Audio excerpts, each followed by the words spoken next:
What is going on, ladies and gentlemen? We are back again with another 90-Day Fiancé video, and this one is all about Bilal and how people have reacted to his attitude on last night's episode of 90-Day Fiancé Season 9 Episode 2. But before we get into it, let's start off by giving a big massive shout out to every single person that is a member of the channel. Now, also at the same time, some people have been reaching out to me recently asking me to create an account called Buy Me a Coffee. Now, I won't lie to you, when I first heard about Buy Me a Coffee, I thought someone meant they wanted to buy me a coffee. And I was like, no, I don't drink coffee. Whether it's caffeine or decaf, don't do it. The only hot drinks that I have is herbal tea, you know what I mean? So I was like, no, thank you. And they're like, no, you don't understand. Buy Me a Coffee is an account that you set up. And then when you set up and then when you set up an account, people will then click on your link. And then if they want to, they can then buy you a coffee. So basically, Buy Me a Coffee is just like an alternative version of like CashApp and PayPal. At least that's the gist of it anyway, but I guess people have preferences. Some people like to support you by giving you a super chat or a thanks comment or super comment, whatever, or PayPaling you or CashApping you, or I guess Buy Me a Coffee. So if you want to buy me a coffee, the link is in the description. And I believe you can leave a comment as well. I think you can. And if you can, just say, hey man, like, thank you for your content and I'm buying you herbal tea. You're not buying me coffee, yeah? Okay, whatever. Anyway, let's not waste any more time, okay? Let's get into this video itself in particular. So, Bilal yesterday, frustrated a lot of people, myself included. And, you know, for me, myself in particular, I've got to a stage I was like, I don't want to be feeling alone in how I'm feeling about Bilal. So let's do what I do best and let's go to Reddit and let's see if anyone's made a thread about the whole situation. And luckily enough, someone had obviously made a thread about Bilal's behavior in terms of him thinking that a prank was okay to do, when in reality a prank was nothing but disgusting and disrespectful, if you ask me. Now I'm going to show you some of the comments that I did come across, and of course I'll then give you my own summary. You dig? So this person came out by saying, that entire storyline gives me an unsettling feeling. Why is this a prank? Why make her go through this? Either he trusts her or he doesn't. If he questioned her loyalty, then he shouldn't have brought her here. And you know what though, ladies and gentlemen, this is the matter of fact. Why would you want to bring someone to your life if you don't trust them? Let's think about it. Bilal, who in the first episode claimed to have OCD, which outraged a lot of people. But here's the thing though. For someone that was single for so long, and for someone that's worked so hard to get out of the hood, and is now hood bougie, whatever nonsense that comes out of his mouth, you would think that he'd be super cautious about bringing someone into his life. Forget about bringing someone from another country, just bringing someone into his life in general. You think he will take certain measures to make sure that everything is authentic.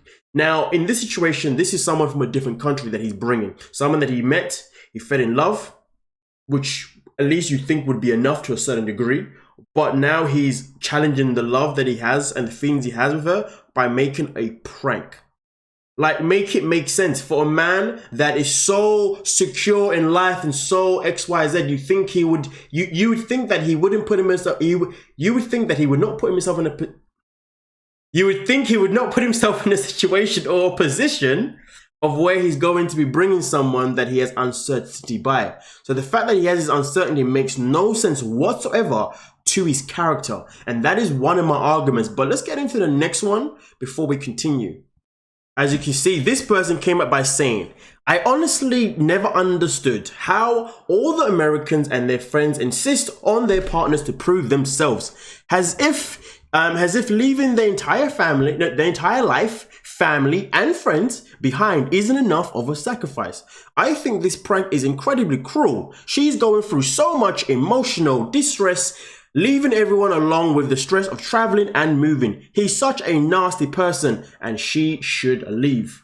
Now, sadly, we know that she didn't actually leave him because, you know, it is reported that they are now currently married or XYZ. But here's the thing.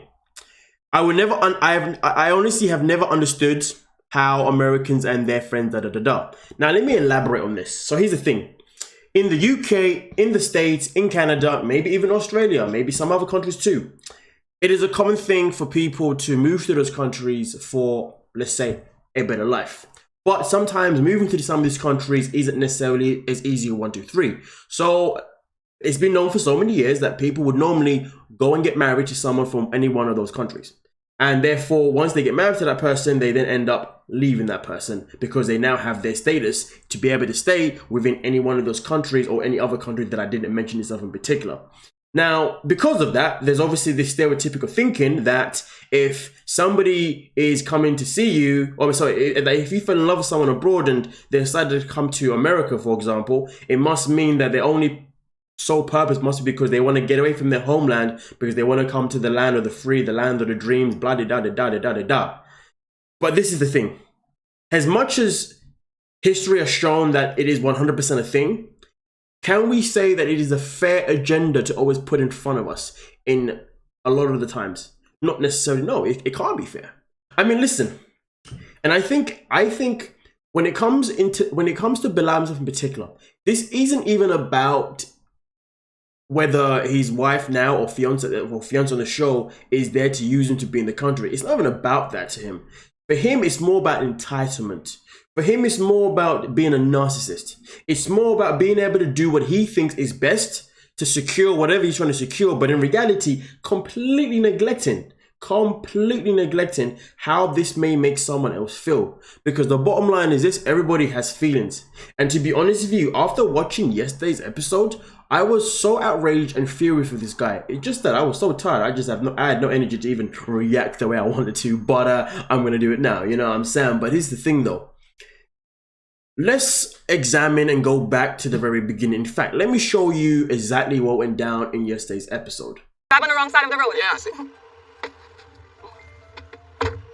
Bilal, you didn't put my things in all this trash. What's that? You didn't put my things in all this trash. What are you talking This is trash. You put my bag inside there like that? That's not trash. This is trash. Think I see a rat or something. That is my toolbox. What are you talking about? This place looking like sun, but I'm sun. Now, I remember this scene so clear as day, and I found it quite infuriating and frustrating because here's the thing. He's rented a van. I'm pretty sure he rented a van. It's got all these tool boxes and stuff, all this equipment that he has never used, or at least I think he's never used, and most certainly he definitely won't be using anyway. So therefore, does he even know how clean this stuff is or how safe this stuff is? No. So the reason why this scene was just disrespectful and the way he was not even willing to understand her frustration, look at it this way. She may have luggage that's expensive. I don't know. Or she may have luggage that for herself, when she bought it, it was quite pricey. And therefore, she wants that luggage to be able to last her for some time. Because listen, everyone, whenever you buy a suitcase, any kind of luggage, you don't buy it so you can ruin it on the first trip. You buy it so it can last you for a good couple of years, at least, right? And also, when we pack up our luggages, especially if she's moving from one country to another, she could have so many vulnerable things within any one of her luggages. And what does he do? He just throws her luggages in the back of this van that's not even his van, that's got a bunch of stuff in it that's not even his. And here's the thing, the fact that there was a toolbox in there, and Lord knows what else is there, because bear in mind, I used to drive a van, you see, and I know what it's like to drive a van that doesn't have any shelving, a van that is just open space. And I know how, and especially if you have nothing that ties none of the things down, holds them into place. Once you are driving, when you take a turn, when you go up a hump,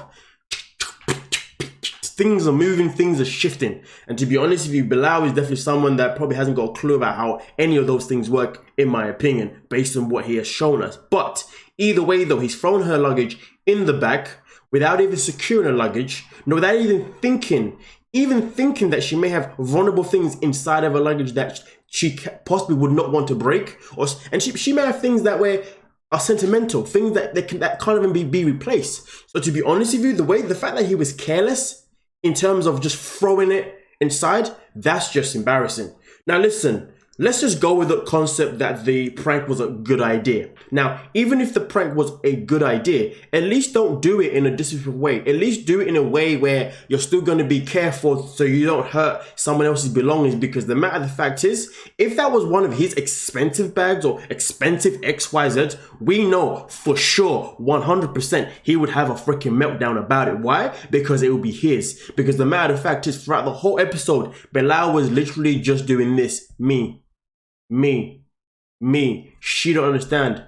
She's doing this. She's doing that. There was never a point where he was like, you know what? This is actually my fault. Do you know what? Maybe I shouldn't be doing this. Do you know what? Let me open up now. But no. throughout the whole thing, all he wanted to do was judge and judge and judge and just belittle her throughout the whole thing. And to make it worse, he was belittling her in the cutscenes, not even to her face. And that shows you how much of a man he really is, right? I mean, if you got things to say, well, why don't you say it to her? But no, instead of saying things to herself really and truly, the things that he really needed to say to her, he said in the cutscenes. There's only certain things he said to her face. Freaking pussy. But either way though, this is the thing.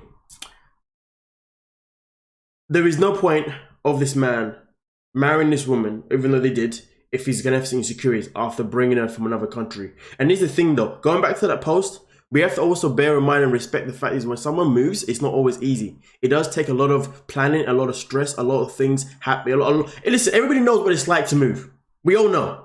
And if anyone's ever moved from one country to another country, you all know the headache, okay? And the fact that he has neglected that is even more infuriating. It's even more disappointing. It's even more annoying. Like, honestly, I'm just done with this guy. I just don't even want to see him anymore, okay? I mean, Jabri's are right off the season, or Jabri and Mione are both right off the season anyway, because everything's clearly acted out. And Bilal, oh, Jesus. This season's just tragic already, isn't it? TLC is falling. Just falling. All the TV shows are going down the pants, man. 1000 Pounds is now basically over. All the new shows are just doing terribly shocking. 9-Day Fiancé is just becoming more infuriating. Life. Anyway, the matter of fact is a lot of people are not happy with Bilal's behavior right now, and I don't blame anybody. I'm not happy, obviously, with his behavior, as I've obviously explained. And to be honest with you, I don't like the fact that when he took her to this house, obviously, you know, she had opinions, of course, but the matter of fact is, I think it's more stupid that he's acting as if she doesn't know that he has got money. Because the matter of fact is, in all of his, when he traveled there, to when they met in Trinidad and Tobago, when he was there, he showed off a flashy lifestyle. He went there dressed to impress. Okay, he had all these designer things and all these expensive things and whatnot. And that is what she sold him, okay? No, and that is what he sold her. In fact, let's talk about that real quick. I just realized this, hold on a minute. You know, how dare Bilal question her using him for his money when that is the persona he presented? When they met, clearly, when they met, he was obviously in a position where he was dressed, you know what I'm saying? He was, and let's not forget his attitude. The man with the persona, the persona of I'm a rich guy, I'm a guy who's made it out of the hood, I'm this, I'm that.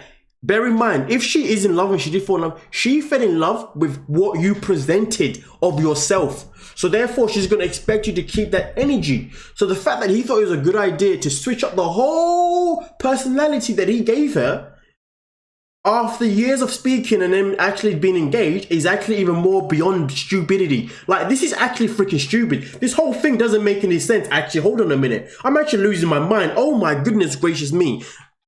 Flew over there, dressed to impress, spoke the little big talk, definitely made it clear that he was obviously, you know, a wealthy guy, spoke about his profession, spoke about his business, the way he loves to flip and boast about it. And we all know in that line of work, if you're successful, you are successful, which is evidently clear. But then he thought that she would fall for this prank, and then he thought that she'd be okay with it. Of course she's not, because it's not what you built up for her to expect. Just because she never saw your home, it doesn't mean she did not have an expectation from your attitude. So really and truly, it got to a stage where it just looked like as if he was faking it to making it, because there are a lot of people in this world who fake being rich to win someone over, and in reality, they're not even debt.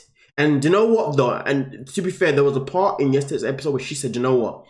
It looks like we're gonna have to sell some of his designer stuff so we can get some money in and sort this place out. And I respect it for that, because it means that clearly she does have love for him or is in love with him. But this guy right here spat in her face in terms of the love he was supposed to give her. You know what? No wonder why his ex-woman isn't with him anymore.